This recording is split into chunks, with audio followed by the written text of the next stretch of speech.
and discuss what I just belched forth into the electrosphere.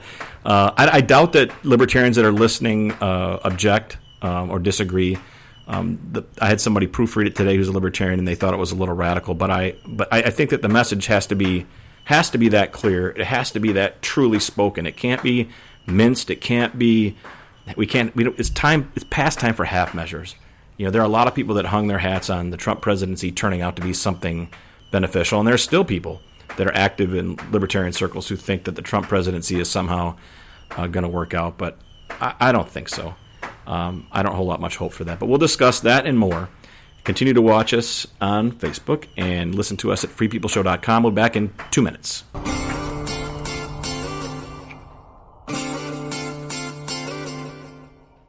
House 41 is open at 1860 West Mason in Green Bay. You're invited to indulge in one of life's simplest pleasures, a great burger. We're grilling up 15 fresh signature burgers and have over 30 craft beers for the perfect pairing. Experience Wisconsin's best flavors, including white cheddar cheese curds, a variety of specialty sandwiches, milkshakes, and gourmet frozen custard. Burger House 41 at 1860 West Mason is open at 11 a.m. daily. Taste Wisconsin. Taste amazing.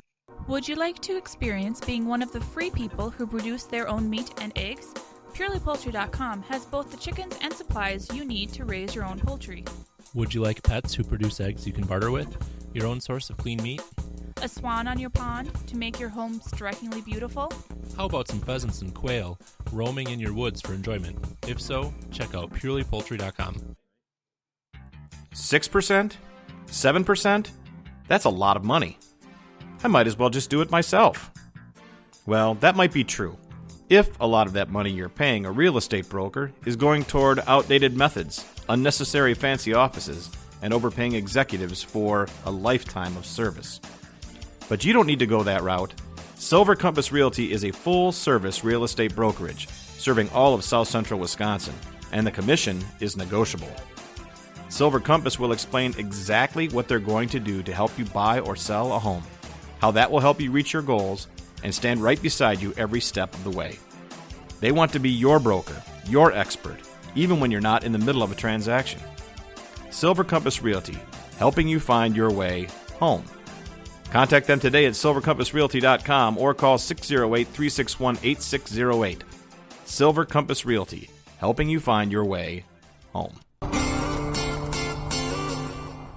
Welcome back to the Free People Show, episode 27. That was a long first segment for those of you who were listening. I think it was long for Ron too, although he was following along. There's a lot there, a lot of feeling, a lot of content, and there's probably things that I missed. It wasn't thoroughly historically researched. There's certainly ways that you can opt out that weren't listed. There are certainly grievous, heinous acts that our government has committed on our behalf, I guess, with our tax dollars and with the blood of our loved ones that weren't mentioned. But in general, I think it's accurate, and it posts a pretty bleak picture of the situation that we're in now, and is a pretty serious contrast to what people are celebrating or think they're celebrating today. So, how did that strike you, Ron? You said somebody called it radical. Yeah. I wouldn't disagree, but it was. Radical is the right term to use, and you can't take radical as a bad word for this. Yeah, I think it's just clear. Like, there's ways of expressing things to people that are kind of soft and gentle and diplomatic, I guess. And I know how to do that. That's kind of the way the campaign went. Both my campaigns for state assembly and then U.S. Senate. When you're out talking to people, this is not the sort of message that you dish them right away necessarily if you're trying to welcome people into a movement or encourage them to vote for you. It's pretty strong medicine, but it's the truth. And in my personal sort of evolution as a libertarian in the last few years, I'm getting more and more tired, fatigued of dressing things up for people, and much more happy and content and true to myself when I'm just saying things the way they are. Kind of a political correctness to just kind of make it easier for certain people to digest what they're talking about or what you're talking about. Yeah, I think there's a time and place for that. It's probably not in campaigns, and it's also not.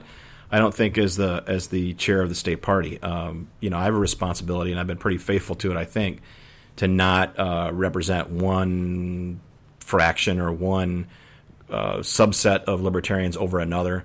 As followers know, there are different caucuses and different feelings within the Libertarian Party as to, you know, the message I just presented might be seen as severe by people and too critical, because there are still many libertarians who look to the Constitution as being like the final document. In a way, I kind of compare it to sometimes Protestant Christians look at the Bible as if God just sort of like reached his arm down and handed it to somebody, right? Right. And this is a, you know, this and that it's inerrant in that way, when we know just historically that this was the Bible was compiled by, you know, the early Christians and the early bishops, and that they decided in the early 4th century, what books would be officially be part of the Bible, and some were not in there.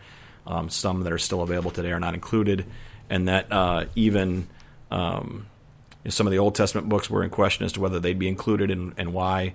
And so there's a lot more to the story. I think the same is true of the Constitution. You have to look back past the Constitution to the Declaration, which I've done today to a certain extent, but also back to the constitutions of the colonies, their documents, and what the founders of this country, what they were reading and who they were influenced by.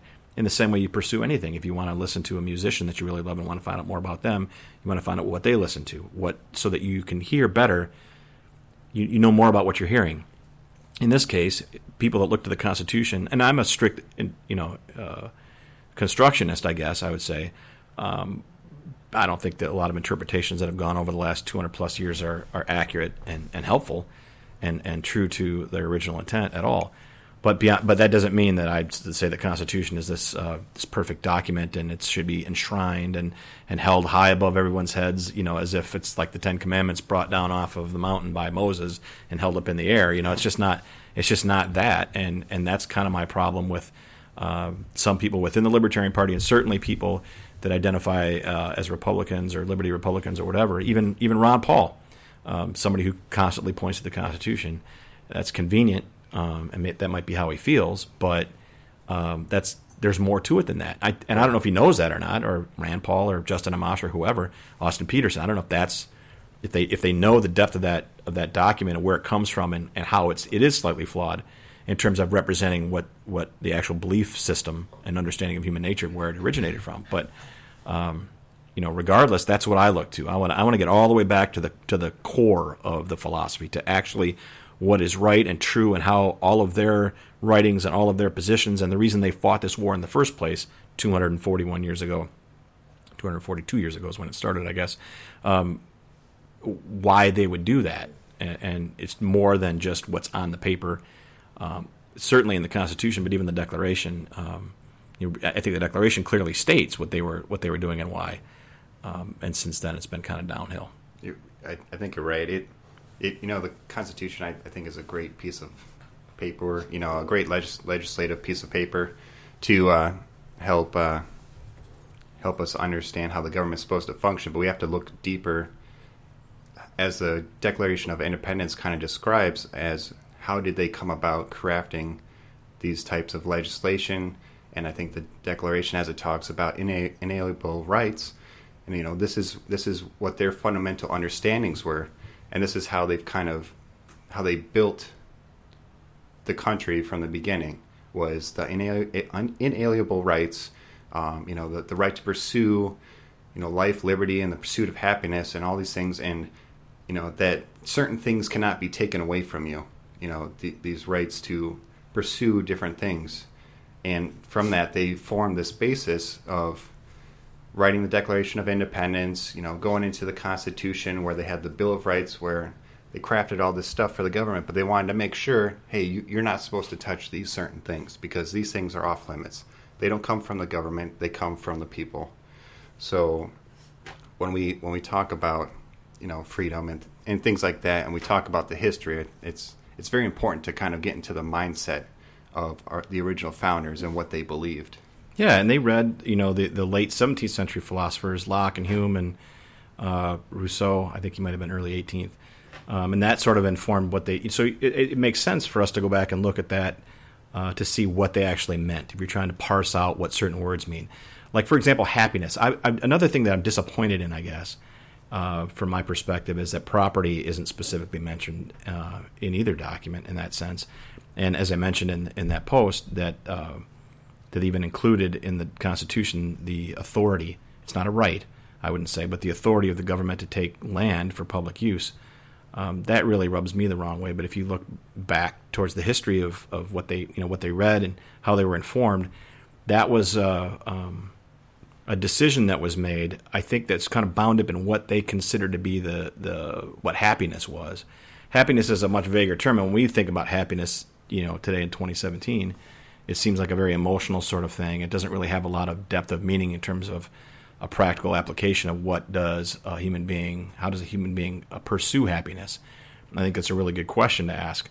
But part of the pursuit of happiness in their eyes would have been, having read the people that they read, is that the ability to be master of your own domain, the ability to own property and own it outright. Not in the sense that in America now, where everything you own, the government has some authority to do something about, to take it from you, to whatever. I mean, a lot of look at the Murr case up in northwestern Wisconsin. They were denied the right to dispose of their property.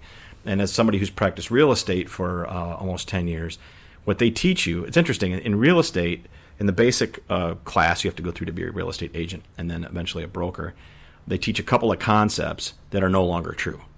One is about property, and they explain it very simply. The property is the right to own something, a bundle of rights that you can use, sell, and dispose of property on your, as long as you're not encroaching on somebody else's property, you can do that if you choose to. And we know that that's not true.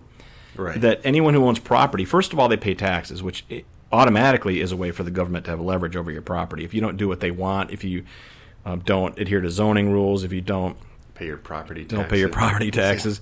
If there's an unauthorized use on your property, then they can by force, take it from you and give it to somebody else, or inhibit your right to enjoy your property the way that you feel like you should, being the owner of it. The second one that they talk about is contracts, and this is not strictly speaking part of the Declaration, but first of all, the whole idea of a social contract is ridiculous because one of the basic elements of a contract is consent. There's consent, meeting of the minds, consideration, meaning that the two parties have to agree. They have to be willing participants. A meeting of the minds has to be they both have a common understanding of what is being agreed to, and the third is some consideration, some money, something of value changing hands. Right. Those are the basic rules for any contract executed, in a court of law or between two people. Those are the basic rules. But the social contract is not that way because people believe that just by being born somewhere that you have some sort of obligation to other people, like right away. And there's a social contract that you're born into when you're not even old enough to give consent. Mm-hmm. It doesn't make any sense. So the whole idea of property and contracts has completely lost its meaning in the same way that, as I mentioned, liberal and conservative have lost their meaning, and the whole idea of a left-right paradigm is just a construction similar to when the Belgians colonized Rwanda and decided that some people were Hutus and some people were Tutsis, just to keep them opposed to each other. When you look at the people that want to control the American people and profit from the political system, create this left-right paradigm and promote it because they want to have people who might otherwise be in agreement against them. They give them a person to look to and say, I'm on the left, you're on the right, we're different, we're in opposition. This is a false thing because we know that the true opposition is whether you believe that government should have tyrannical coercive force over people or not. And anything that a government does should be measured on that spectrum, and not on this left-right thing that just basically creates a false opposition.